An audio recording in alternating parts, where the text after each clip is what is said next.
بسم اللہ الرحمن الرحیم۔ السلام علیکم۔ الیاس احمد گدی اور غیاث احمد گدی کو ہم بخوبی جانتے ہیں۔ وہ جھارکھنڈ کی شان ہیں اور اردو افسانے کی روایت کو آگے بڑھانے میں ان دونوں بھائیوں کی خدمات کو کسی بھی طرح فراموش نہیں کیا جا سکتا ہے۔ خاص طور سے غیاث احمد گدی نے جو علامتی کہانیاں لکھی ہیں اس کا کوئی جواب نہیں ہے۔ بہت اچھی اچھی کہانیاں لکھی ہیں۔ پرندہ پکڑنے والی گاڑی ہے، آفی ہے، اور بھی کئی افسانے ہیں۔ ملازمت کے حوالے سے، غربت کے حوالے سے کئی اہم کہانیاں ہیں۔ اسی ضمن کے اگلے افسانہ نگار الیاس احمد گدی ہے جو ہمارے نصاب میں شامل ہے۔ الیاس احمد گدی کے 2 افسانوی مجموعے، 3 ناول اور کئی کتابیں شائع ہوئی ہیں، لیکن ہمیں آج آخری حربہ کے حوالے سے بات کرنی ہے۔ یہ افسانہ ان کے دونوں مجموعوں میں شامل نہیں ہے۔ اس کا مطلب یہ کہ ان کے بہت سے افسانے ایسے ہیں جو ابھی بھی اشاعت کے منتظر ہیں۔ ڈاکٹر ہمایوں اشرف صاحب نے اس کا بیڑا اٹھایا ہے۔ ابھی الیاس احمد گدی کے حوالے سے 1000 صفحے کی ضخیم کتاب انہوں نے ترتیب دی ہے۔ اگلا ارادہ ان کا ہے ان کے افسانوی مجموعوں کو شائع کرنے کا۔ وہ ایسے افسانے جو دونوں مجموعے میں شامل نہیں ہیں، ان افسانوں کو اس میں شامل کیا جائے گا۔ الیاس احمد گدی نے ایسے زمانے میں آنکھیں کھولی جب جدیدیت کا دور چل رہا تھا، بلکہ اس سے بھی پہلے ہم کہہ لیں تو جب انہوں نے آنکھیں کھولی تو وہ ترقی پسندی کا دور تھا۔ جب انہوں نے لکھنا شروع کیا تب بھی ترقی پسندی کا دور تھا۔ آزادی کے دن قریب تھے اور خون اور آزادی کے بعد خون خرابے کا ماحول تھا۔ اس کے بعد جدیدیت کی روایت آئی۔ جدیدیت کے دور میں ان لوگوں نے لکھنے کی جو روایت ہے اس کو آگے بڑھایا، اور جدیدیت اصل میں کہانی سے انحراف اور علامت کی طرف جانے کا رجحان تھا۔ لہٰذا ان دونوں بھائیوں نے علامت نگاری کو بروئے کار لاتے ہوئے اس طرح کی کہانیاں لکھی ہیں۔ الیاس احمد گدی کا جو آخری حربہ افسانہ ہے جو ہمارے نصاب میں شامل ہے، اس میں بھی ہم دیکھتے ہیں کہ انہوں نے علامت کے ذریعے اس کو استعمال کرنے کی کوشش کی ہے اور یہ بتایا ہے۔ اگر اس کہانی کو ہم آج کے تناظر میں دیکھیں تو معلوم ہوگا کہ واقعی جو نشانیاں انہوں نے بتائی ہے وہ واقعی آج کے جو دہشت گرد لوگ ہیں اس پر طنز کیا ہے۔ دہشت گردی کا جو ٹرم ہے پوری دنیا میں ایک خاص طبقے کے لیے استعمال کیا جاتا ہے، جبکہ یہ ایسا ہے نہیں۔ دہشت گردی کچھ اور چیز ہے۔ دہشت کے معنی ہوتا ہے ٹیرر، جس سے آدمی دہشت میں پڑ جائے۔ تو ظاہر سی بات ہے اس میں کسی ایک آدمی کا دخل نہیں ہوگا، کسی ایک نسل کا دخل نہیں ہوگا، بلکہ جس سے لوگ دہشت میں پڑے وہ دہشت گرد ہے۔ لہٰذا اس کہانی میں اسی بات کی طرف اشارہ کیا گیا ہے کہ اس کی آدمی کی کوئی شکل نہیں ہے۔ کوئی کہتا ہے جانور ہے، کوئی کہتا ہے اس کے پشت کو ہم نے دیکھا ہے، کوئی کہتا ہے وہ آدمی کے اندر حلول کر جاتا ہے۔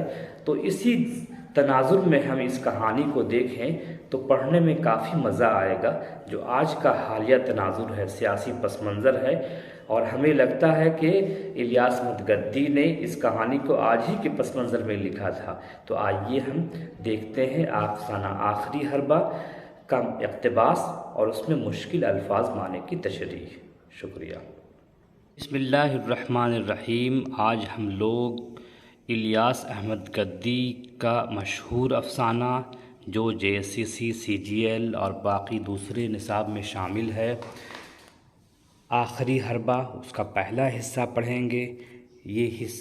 یہ افسانہ ہم جانتے ہیں کہ علامتی افسانہ ہے اور پوری علامت پر اس کی بنیاد رکھی گئی ہے۔ آئیے ہم آج آخری حربہ کا پہلا حصہ پڑھیں گے۔ پڑھتے ہیں، شروع کرتے ہیں۔ بسم اللہ الرحمن الرحیم۔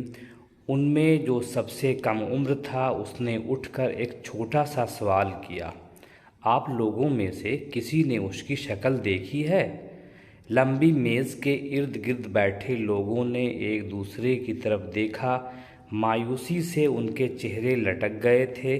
ایک آدمی نے اٹھ کر کہنا شروع کیا، میں نے اس کی شکل تو نہیں دیکھی، مگر ٹھیک اس وقت جب وہ تاخت و تاراج کے بعد واپس لوٹ رہا تھا اس کی پشت دیکھی تھی۔ تخت و تاراج کرنا مطلب برباد کرنا، یہاں لکھا ہوگا تاخت و تاراج کرنا، برباد کرنا، لوٹنا، تہس نہس کرنا، اور پشت کے معنی ہوتا ہے پیٹھ یعنی پیچھے سے۔ آپ یقین کیجئے اس کی پشت اتنی چوڑی تھی جیسے 5-6 آدمیوں کی پشت ایک ساتھ ملا دی گئی ہو۔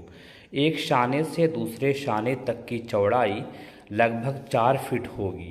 وہ کیسا لباس پہنے ہوا تھا؟ کسی نے سوال پوچھا۔ اس نے کسی طرح کا کوئی لباس نہیں پہن رکھا تھا، وہ ننگا تھا۔ ننگا؟ ہاں، مادر زاد ننگا، اور اس کے بازو اتنے موٹے دکھلائی دے رہے تھے جیسے ہاتھی کے پیر ہوتے ہیں۔ مادرزاد بولتے ہیں پیدائشی، اور مکمل طور پر جو ننگا ہوتا ہے۔ اچانک ہال کی کھڑکی کھل گئی، تیز بدبو دھوئیں کے مرغولے کے ساتھ اندر گھس آئی۔ مرغولہ بولتے ہیں پیچدار بل کھاتے ہوئے۔ کچھ لوگ سگریٹ پی کر اس کے کش کو مرغولے کی طرف کرتے ہیں۔ یہ سڑتے ہوئے گوشت کی بدبو تھی جو جلتے ہوئے کپڑے کے دھوئیں میں شامل ہو کر ایک دم تیکھی ہو گئی تھی۔ تمام طرف افراتفری سی مچ گئی۔ افراتفری افراط و تفریط کا وہ ہے، شارٹ وہ ملا کے آتا ہے، افراط و تفریط کا مطلب کمی بیشی، ہلچل تہلکا۔ افراتفری مچ گئی۔ کسی نے ناک پر رومال رکھا، کوئی آنکھیں میچنے لگا، کسی کو ابکائی آ گئی، لوگ چلانے لگے، کھڑکی بند کر دو، کھڑکی بند کر دو، کھڑکی۔ ایک مؤدب چپراسی نے بڑھ کر کھڑکی بند کر دی۔ مؤدب بولتے ہیں ادب سے، جو باادب کھڑا ہوتا ہے چپراسی۔ کافی دیر تک کارروائی رکی رہی، پھر بدبو ذرا کم ہوئی تو کسی نے کہا اب یہ سب کچھ ناقابل برداشت ہوتا جا رہا ہے۔ نا مطلب نہیں، قابل مطلب قابل، برداشت مطلب برداشت۔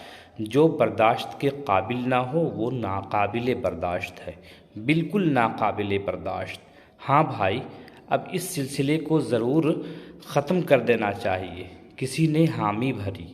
کافی دیر بعد کارروائی پھر شروع ہو گئی۔ ایک آدمی اٹھ کر بولنے لگا، اس کا معنی دیکھ لیا ہم۔ ابھی ہمارے ایک کرم فرما نے بتلایا کہ وہ بے حد موٹا تھا اور اس کے بازو ہاتھی کے پیروں جیسے تھے، مگر میں نے تو صاف اس کو دیکھا، وہ نہایت دبلا پتلا سوکھا ہوا تھا۔ کرم فرما، کرم کرنے والا جو وہاں بیٹھا اس کے بارے میں بتا رہا ہے۔ آپ نے اس کی شکل دیکھی تھی؟ اس کی شکل تو تھی ہی نہیں۔ کیا؟ جی ہاں، اس کی کوئی شکل نہیں تھی، چہرہ غائب تھا، آنکھ کی جگہ 2 انگارے دہک رہے تھے۔ وہ سیدھا کھڑا تھا اور اس کے سوکھے ہوئے ہاتھ خون سے لت پت تھے۔ یہ عجیب بات ہے، ہم انٹلیکچول لوگ ہیں، دانشور، اسی کو بولتے ہیں انٹلیکچول کو، ہمارے بیان میں اس قدر تضاد نہیں ہونا چاہیے۔ تضاد مطلب متضاد، الٹی پلٹی باتیں۔ ایک صاحب کہتے ہیں وہ بہت موٹا تھا، دوسرے صاحب فرماتے ہیں کہ نہیں، بہت دبلا تھا۔ یہ کیسے ہو سکتا ہے؟ مگر میں جو بتلانے جا رہا ہوں، ایک آدمی کہتے کہتے رک گیا تو دوسرے نے ہمت بندھائی۔ ہاں، تو آپ کیا بتانے جا رہے تھے؟ میں بتانے جا رہا تھا صاحب کہ میں نے جب اس کو دیکھا تو وہ چاروں ہاتھ پیروں سے چل رہا تھا۔ اچھا، کسی نے تعجب کا اظہار کیا۔